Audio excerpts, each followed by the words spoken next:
Welcome back. We've got the spotlight on Yogi Adityanath's newly minted cabinet. We spoke about the optics, the political messaging of it all, but now let's talk about the new cabinet of Uttar Pradesh and Yogi Adityanath. Lots of hits and misses in terms of those names that were dropped, new ones that were taken, the caste calculations that factored in, and the community calculations that possibly factored out. Take a look at this report.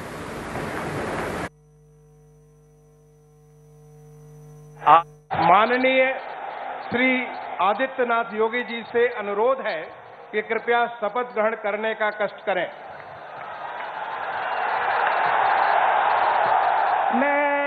मैं Adityanath Yogi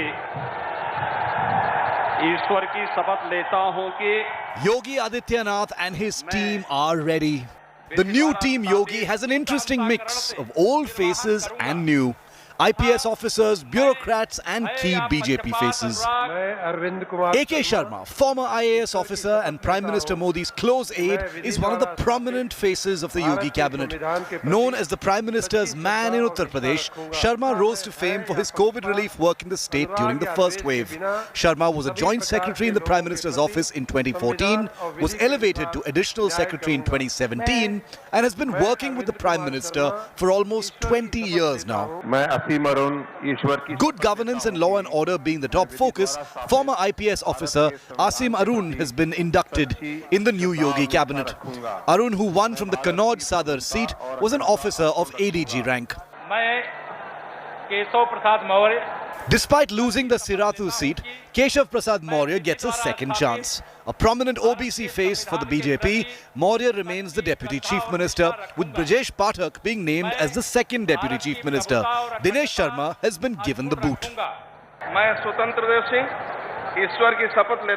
One of the prominent faces behind the BJP's landslide victory in UP, State Party Chief Swatantra Dev Singh, has been made a minister this time.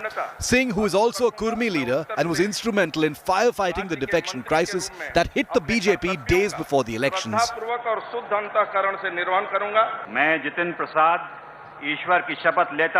Congress rebel Jitin Prasad too makes a comeback as a UP minister. Jitin was quickly inducted into the UP cabinet last year. A Brahmin face in Uttar Pradesh who won the Lok Sabha polls from Shahjahanpur in 2004 and 2009. With a historic second term, the expectations are sky high. And the second-time Chief Minister will now have to focus fully on delivery. Bureau Report, India Today. All right, Yogi Adityanath and his 50 men took oath right here at the Atal Bihari Vajpayee Stadium. But let's break it down on what was of significance, how much was the caste factor at play, and who all were dropped from this cabinet.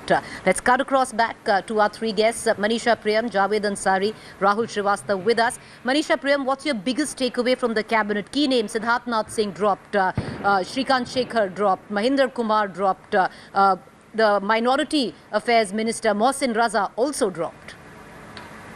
So very, very important to see that the BJP has now got its own mandalized strategy within its party. It's not relying on outside partners.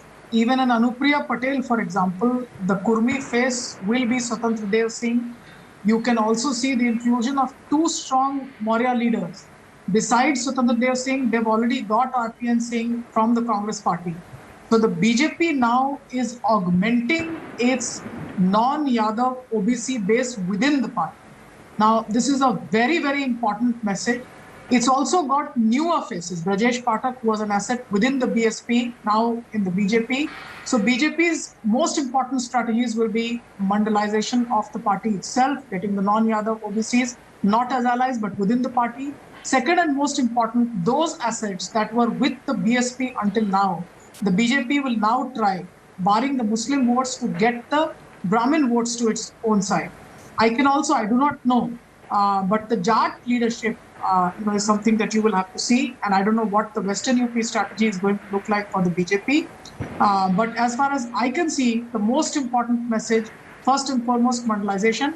Second, good governance with the inclusion of bureaucrats who will have a very important direct line of channel of communication with the central government. So you see a far more mandalized government, although Yogi Adityanath remains at the top. So a Thakur leadership is accepted by OBC leaders, and that marks a new phase in the politics of the state of Uttar Pradesh, but also a very important emphasis on bureaucrat-led good governance strategies that will allow Prime Minister Modi and his welfare programs and good governance initiatives to be run centrally, making way for the 2024 elections also to be fought in the name of Prime Minister Narendra Modi and his work of good governance. You know, another thing, Javed, which at least most of us have noticed, was the fact of a near all-male cabinet. You know, 16% is what the BJP says, or actually even numbers suggest now, that women voted more for the BJP than the Samajwadi Party. But in terms of sheer representation, in the entire cabinet, only 4 women cabinet ministers. Yes, that's one glaring shortfall.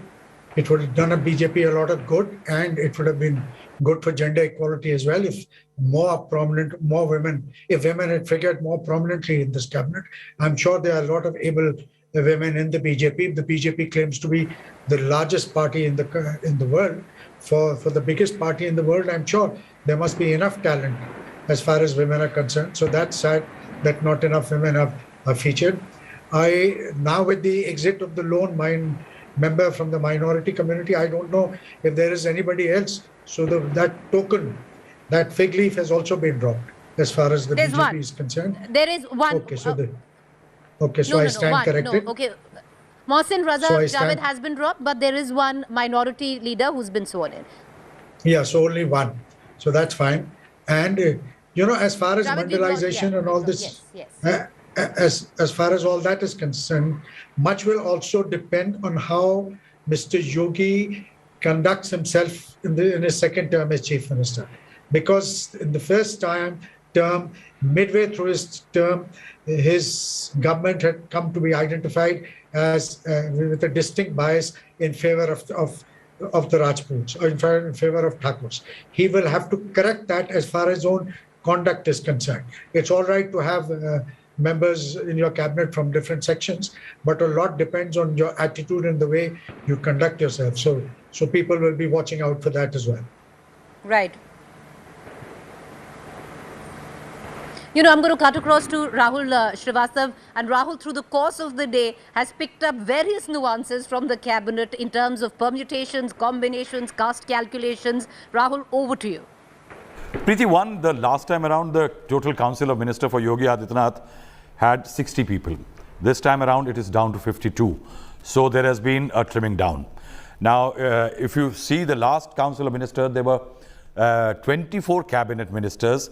This time there are only 18. Means 6 less cabinet ministers. Means that top posts, there has been a trimming in that. Last time around, there were only 9 independent charge ministers, Minister of State. This time there are 14. So BJP is bleeding in new leadership, training them, giving them independent charge so that they can become ministers tomorrow. The number of ministers of state has also come down. Last time around, last council had 27. Now there is 20. But the fact remains that the demographic strength of the OBC and SC, something that Manisha was also referring to, is very distinct. In September, when Yogi Adityanath had expanded his council of ministers, in July when Prime Minister did it in Delhi, the strong signal which was being sent out that Delhi now has 27 OBC ministers, that transition was being created. I think that has come to rest now with more OBC and SC ministers in the cabinet than others. Beyond that, I think there are some very interesting exclusions. Say, for example, Siddharth Singh, Mohsin Raza, as you were talking about. What I was on the phone little while ago with BJP leaders, what we are being told that there were negative reports about these ministers, and that's why this decision has been taken that some ministers have been dropped. Shrikant Sharma, on the other hand, one will have to wait and see what the BJP does with him. Though what sources told us that Shrikant Sharma did want to remain minister because he has worked hard in the power ministry in Uttar Pradesh.